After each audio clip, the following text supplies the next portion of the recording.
श्री आर्य समाज की समस्त पदाधिकारिणी, मेरी माताएं, नाम मैं भूल चुका हूं क्योंकि बीच में कौशल माता जी जो है और शिल्पा माता जी जो है और वंदना जी और माता आशा जी जो है, ये पूरी सारा जो है ना यहाँ आकर के बिल्कुल मुझे अनीश जी सुबह बोल रहे थे धीरे चलो चालान कट जाएगा। जब हम रोड पे आ रहे थे तो मैं बोला नहीं भाई, जाके सारी माताओं के मतलब वहां जाके इतना अच्छा लगता है, यहाँ आकर के बहुत अच्छा यहाँ पर लगता है आकर। जब से मैं आया लगातार बहुत बार मैं आपके बीच में आता रहता हूँ और जितनी बार आता हूँ मैं भी उतने ही ऊर्जा से भरा हुआ, उतने ही उल्लास से चर्चा आपके बीच में साझा करता हूँ और आप सब भी उसी ऊर्जा से उन चर्चाओं को सुनते हैं। उपस्थित सभी धर्म प्रेमी बंधुओं, वंदनीय मातृशक्ति और हमेशा अपने आशीर्वादों की वर्षा मेरे ऊपर बहुत विशेष कृपा पूज्य बाबूजी की रहती है, आदरणीय श्री ओम प्रकाश आर्य जी। कोरोना में भी बीच बीच में मुझे फोन करके पूछते रहे, कोई दिक्कत परेशानी हो तो बता देना। हमारे मध्य में है। अभी मैं गीत आपके बीच में गुनगुना रहा था कविरत्न प्रकाश जी की रचना कि सुख चाहे यदि नर जीवन में तो जप ले प्रभु नाम, बोलो प्रमाद न कर, है वही सुमिरने योग्य सखा, बस और किसी को याद न कर। माताओं, बहनों, धर्म प्रेमी बंधुओं, सारी दुनिया के लोगों को यदि दो भागों में विभाजित करके ये पूछ लिया जाए कि एक लाइन में दुनिया के वो लोग खड़े हो जाएं जो अपने जीवन में सुख चाहते हैं और एक लाइन में दुनिया के वो लोग खड़े हो जाएं जो अपने जीवन में दुख चाहते हैं, बोलो जी कौन सी वाली लाइन लगना चाहिए? दुख वाली लाइन की तो जमानत जब्त हो जाएगी, उसमें कोई भी लगना नहीं चाहता। सारी दुनिया के लोगों का एक सूत्री प्रोग्राम है, सब सुख वाली लाइन में लगना चाहते हैं, दुख वाली लाइन में कोई भी लगना नहीं चाहता और लगना भी नहीं चाहिए, क्योंकि यह संसार ही उस परमपिता परमात्मा ने जीवों को सुख देने के लिए रचा है। ऋषिवर देव दयानंद सरस्वती जी महाराज ने अमर ग्रंथ सत्यार्थ प्रकाश में प्रश्न उठाया, इस संसार को बनाने में उस परमात्मा का क्या प्रयोजन था? ऋषि ने प्रति प्रश्न करते हुए कहा, नहीं बनाने में क्या प्रयोजन था? नहीं बनाता तो क्या होता? कहने लगा जी अपने आप भी आराम से रहता और हम भी आराम से रहते हैं। किसी उर्दू के शायर ने पंक्तियां लिखी, कहता है कि माबूद जमाने की जरूरत क्या थी, ये खेल खिलाने की जरूरत क्या थी, और मोहताज नहीं था तू नुमाइश का अगर, तो बता ये सारा चक्कर चलाने की जरूरत क्या थी? आवश्यकता क्या थी सारे संसार को बनाने में? किसी फिल्मी कवि ने भी पंक्तियां लिख दी कि दुनिया बनाने वाले क्या तेरे मन में समाए, काहे को दुनिया बनाए तूने, काहे को दुनिया बनाए। दुनिया बनाने वाले क्या तेरे मन में समाए, काहे को दुनिया बनाए तूने, काहे को दुनिया बनाए तूने, काहे को दुनिया बनाए। आवश्यकता क्या थी सारे के सारे संसार को रचने की उस भगवान को? तो एक व्यक्ति कहने लगा जी उसका जी नहीं लगता होगा, इसलिए उसने अपना मन लगाने के लिए ये खिलौने बना दिए। अलग अलग तरह के लोग मिलते हैं। सहारनपुर के इलाके में मैं गया तो मैं जब चर्चा कर रहा था, उससे मैंने सुबह प्रातःकाल की बेला में जैसे मुक्ति की चर्चा की थी मैंने, तो मैंने वहां चर्चा की तो एक आदमी मेरे से बड़ी साफ साफ गोई से आके बोला, आचार्य जी एक बात बताऊं आपको। मैंने कहा बताओ। कहने लगे जी मुक्ति में ये उड़द की दाल नहीं मिलने खाने को। उड़द की दाल बहुत बनती है सहारनपुर में। तो मतलब मैं उस आदमी को देखता ही रह गया कि ये आदमी बताओ किसे उड़द की दाल ही याद आती नहीं। अलग अलग तरह के लोग मिलते हैं दुनिया में। एक आदमी एक जगह पर आकर के मुझसे बोला, पंडित जी मेरी एक शंका का समाधान करो। मैंने कहा जी पूछो। बोला जी मैंने ऐसा सुना आदमी चांद पर पहुंच गया, क्या ये बात सही है? पढ़ा लिखा आदमी था। तो मैंने कहा आप इस बात को जानते हो?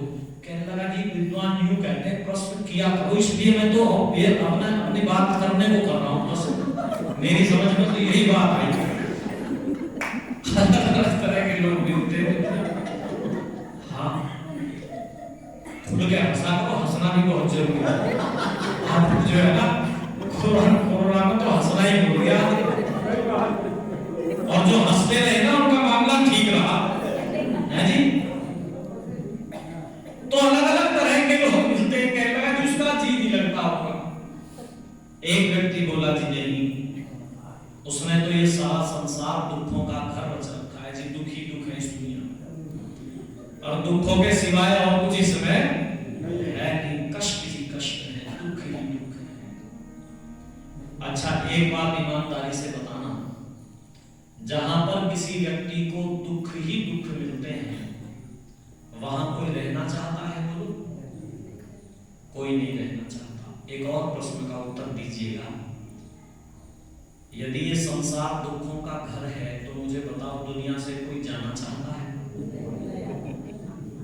कोई नहीं जाना चाहता। 100 साल के आदमी से भी पूछोगे वो भी। हमारे गांव में थे बूढ़े बाबा, चौधरी भान सिंह नाम था उनका, तो नहीं रहे वो। मैं सुबह सुबह घर से यज्ञ करके निकला, बाहर आया तो वो बाबा सामने से मुझे आते दिखाई दिए। मैं उनके पास चला गया, मैंने नमस्ते की और पूछ लिया बाबा कैसे हो? तो बाबा बोले कैसा क्या हूं? ऐसा लगता है भगवान मेरे कागज रख के भूल गया, कहीं कागज रख के भूल गया भगवान मेरे। 104 साल से भी ज्यादा उम्र थी और घूमते फिरते थे। 6 फीट से भी ज्यादा हाइट हुई, लंबे तगड़े आदमी। मुझे बोले ऐसा लगता है भगवान मेरे कागज रख के भूल गया। नहीं तो मेरे को भी मजाक सूझा बाबूजी। मैंने कहा कि हाँ हो सकता है भगवान को इतने सारे काम जो थे भूल भी गया, क्या पता।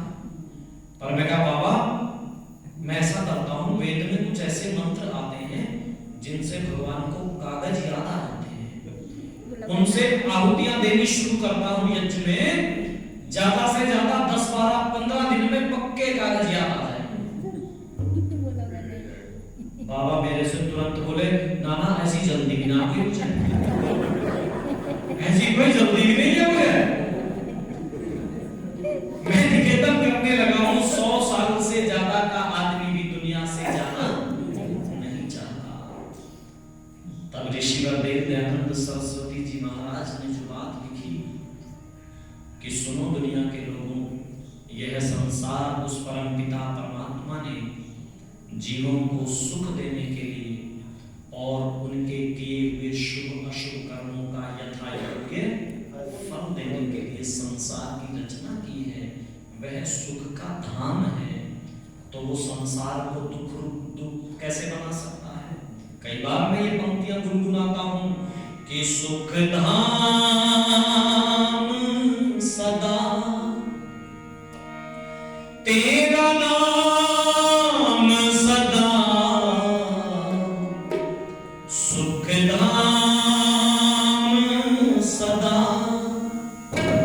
तेरा नाम सदा, कोई तुम सा और महान नहीं, कण कण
जगदाधार सर्वांतर्यामी प्रभु ने ये सारा संसार जीवों को सुख देने के लिए रचा है। एक भी वस्तु ऐसी नहीं है जो बेकार में, जिसका कोई उपयोग ना हो, ऐसी रची हो भगवान ने। एक भी वस्तु, सारा संसार प्यारे प्रभु ने जीवों को सुख देने के लिए रचा है। लेकिन यह बात भी सच्ची है कि दुनिया में सारे लोग सुखी तो नहीं है। किसी से आप पूछ करके देख लीजिएगा क्या हाल है, तो आदमी ये कहता है जी बस कटरी जैसे तैसे कर गए, बच गए कोरोना में, नहीं तो मामला खराब हो जी, बड़े संकट है। बस इन दिनों को धक्का दे रहे हैं। हर तरफ हर जगह बेशुमार आदमी, हर तरफ हर जगह बेशुमार आदमी, फिर भी तन्हाइयों का शिकार आदमी, फिर भी तन्हाइयों का शिकार आदमी।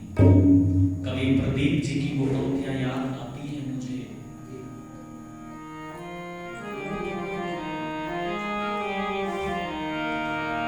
तो एक सुखी यहाँ लाखों में,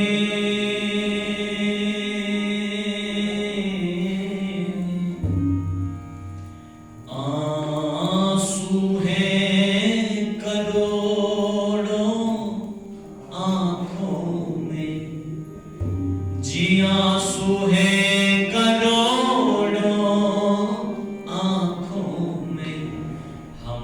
सुख से 100 गुनी पीर देखी, एक हंसता है 10 रोते।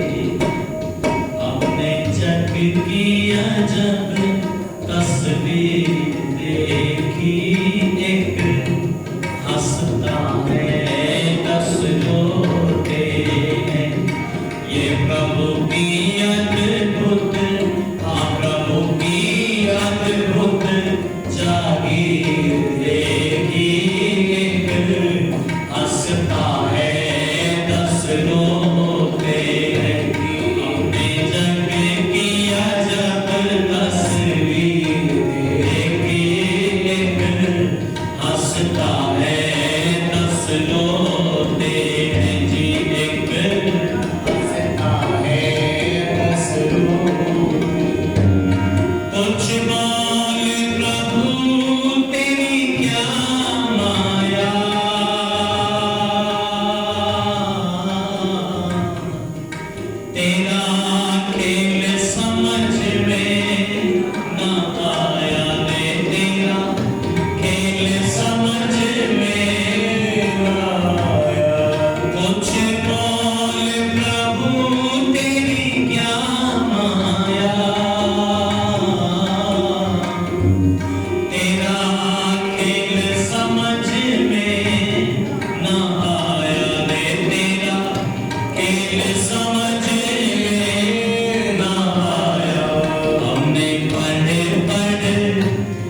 और हंसी भूल गई।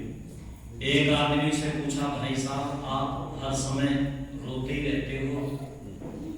कहने लगा, जी रोने और हंसने से मेरा कोई लेना देना नहीं, मेरी तो शक्ल ही ऐसी है। हमें हंसते मुखड़े चार मिले और दुखियारे कई हजार मिले। हमने पढ़ पढ़ हर तकदीर देखी, एक हंसता है 10 रोते हैं। जगदाधार सर्वांतर्यामी प्रभु ने, सच्चिदानंद परमात्मा ने यह संसार जीवों को सुख देने के लिए रचा है। सब सुख चाहते भी हैं और ये दुनिया वो परमपिता परमात्मा भी स्वयं सुख स्वरूप है, पर दुनिया में सारे लोग सुखी तो नहीं है। इसलिए इस बात की पड़ताल करनी पड़ेगी, ये जानना पड़ेगा कि दुनिया में सुख तो है, पर वो सुख बाबूजी पूछ रहे हैं है कहां? हाँ, तो ये पता करना पड़ेगा कि वो कहां है, वो कैसे मिलना है। ध्यान दीजिएगा, विद्वानों ने प्रश्न किया, सुखस्य मूलम किम? सुख का मूल क्या है, कहां है इसका स्रोत? तो महामती चाणक्य जी महाराज ने उत्तर देते हुए लिखा था, सुखस्य मूलम धर्म। धर्म सुख का मूल है। ऋषि दयानंद सरस्वती जी महाराज को जब आप व्यवहार धर्मों में पढ़ेंगे तो महर्षि संतानों के लिए एक बात का निर्देश दे रहे हैं कि देखो, अपने बच्चों को विद्वान बनाना चाहे मत बनाना, वैसे विद्वान बनाना चाहिए, इस बात के लिए जोर दिया उन्होंने। कहा उन्होंने, बगैर पढ़ा लिखा, बगैर मूर्ख आदमी जो है ना, वो ऐसा ही विद्वानों की सभा में शोभता है, नहीं शोभित होता। हंस मध्य वकोयत, क्या है वो श्लोक?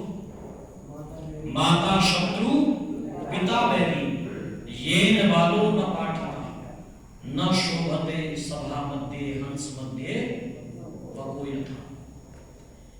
पढ़ाई के लिए, विद्वता के लिए जोर दे रहे हैं ऋषि, परंतु सबके अलग अलग संस्कार हैं। एक माँ के 4 बेटे हैं, चारों कलेक्टर तो नहीं बन पाते, एक बेटा कलेक्टर बन जाता है। मैंने देखे ऐसे परिवार। मथुरा में एक परिवार में गया मैं, सारे भाई जो है वे बड़े पदों पर और एक भाई बिल्कुल ठेठ नीरा जो है मथुरावासी। मैंने उससे पूछा, क्यों तुमको पढ़ाया नहीं उन्होंने? कहने लगे, जी सबसे ज्यादा जोर मुझे पढ़ाने में लगाई, सबसे ज्यादा ताकत मुझे ही पढ़ाने में लगाई गई, तो तुम पढ़े क्यों नहीं? कहने लगे, जी बस मेरे पढ़ने के संस्कार नहीं थे, उसमें सारे बात कहती। मेरे संस्कार तो खेती करने के थे, इसे भी तो थामता कोई। उसने बोला, मैं निवेदन करने लगा हूं। ऋषि दयानंद बोले, विद्वान बनना चाहे मत बनना, पर धार्मिक जरूर बनना। विद्वान सब नहीं हो सकते, परंतु धार्मिक सब हो सकते हैं। और याद रखना, जो व्यक्ति अपने जीवन के अंदर धर्म का आचरण करता है वही सुखी रहता है। जो व्यक्ति अपने जीवन में अधर्म का आचरण करने लगता है तो उस व्यक्ति के द्वारा किया गया अधर्म उसके सुख की मूल पर प्रहार करता है, जड़ों पर प्रहार करता है। और जिस वृक्ष की जड़ें काट दी गई हों, उसके पत्तों को आप कितना ही पानी देते रहिएगा, वो वृक्ष कभी हरा भरा नहीं हो सकता, कभी हरा नहीं हो सकता। इसलिए विद्वानों ने कहा कि अपने जीवन को धर्म से जोड़ करके रखना, तो जीवन में सुखी रहोगे। मृत्यु चाहे आज आए या वर्षों के बाद आए, कोई चाहे स्तुति करे चाहे निंदा करे, इसकी परवाह मत करना। धर्म की राह के पथिक ही बनकर रहना। ऋषि दयानंद सरस्वती जी महाराज को क्या क्या कुछ नहीं कहा लोगों ने, कैसी कैसी योजनाएं बनाई लोगों ने, बच्चों को भेज दिया, जाओ बाबा को जो है ना पत्थर मार करके आओ, तुम्हें खाने के लिए मिठाई देंगे। बच्चे तो बच्चे ठहरे, बच्चे चले गए और ढेले बनाने शुरू कर दिए, उन्होंने ढेले मारने शुरू कर दिए। स्वामी जी के भक्त कुछ बैठे हुए थे, बच्चों को पकड़ लिया, कुछ बच्चे तो भाग गए, पकड़ लिया बच्चों को, घबरा गए बच्चे। ऋषि जी पास में आए, बोले नहीं नहीं इनको पिटाई मत करना, रोका उन लोगों को। और उन बच्चों से ऋषिवर पूछने लगे, बेटा तुमने ये ढेले क्यों मारे? उन्होंने कहा हमको तो मिठाई देने के लिए कहा गया था, इसलिए हमने ये ढेले मारे। स्वामी जी ने अपने भक्त से कहा जाओ मिठाई लेकर के आओ, और उन बच्चों को मिठाई खिलाई ऋषि दयानंद सरस्वती जी महाराज ने, और उनके सर पर आशीर्वाद का हाथ फेरते हुए बोले, देखो ढेले नहीं मारने चाहिए, गलत बातें नहीं सीखनी चाहिए। बेटा जब जब तुम्हारा मिठाई खाने का मन हुआ करे तुम मेरे पास में आ जाया करो, मैं तुम्हें मिठाई खिला दिया करूंगा। कविवर पथिक जी ने लिखी थी वो पंक्तियां कि पत्थर मत मारो जगवालो, भगवान का मस्त फकीर है, शुभ नाम दयानंद सरस्वती, दुखियों की असल तस्वीर है ये। पत्थर मत मारो जगवालो, भगवान का मस्त फकीर है ये, शुभ नाम दयानंद सरस्वती, दुखियों की असल तस्वीर है ये। पत्थर मत मारो जगवालो। कितने अत्याचार लोगों ने किए, पर ऋषिवर देव दयानंद सरस्वती जी महाराज ने कभी धर्म नहीं छोड़ा। अधर्म का कोई आचरण उन्होंने अपने जीवन में नहीं किया। पान में विष खिला दिया एक व्यक्ति ने, तहसीलदार उसको पकड़ लाया, जेल में डाल दिया। स्वामी जी से आकर के बताया जेल में डाल दिया है मैंने उसको, कैद में डाल दिया है मैंने उसको। दयालु दयानंद बोले मैं किसी को कैद में डालने के लिए नहीं आया, मैं तो कैद से छुड़ाने के लिए आया हूं, मैं तो कैद से छुड़ाने के लिए। धर्म का आचरण करने वालों के जीवन में ही सुख होता है, आनंद होता है, वो कभी विचलित नहीं होते इस पथ से। समय जो मेरे लिए निर्धारित था वो दौर चला है, इसलिए मुझे इस बात को कह करके रुकना होगा कि यहीं से आगे की चर्चा मैं कल प्रारंभ करूंगा। जिन्होंने अधर्म का आचरण किया उनका जीवन उनका क्या हुआ। जो किसी का भला नहीं करते, जो किसी का भला नहीं करते, वंश उनके चला नहीं करते, वंश उनके चला नहीं करते। इन्हीं शब्दों के साथ वाणी को विराम।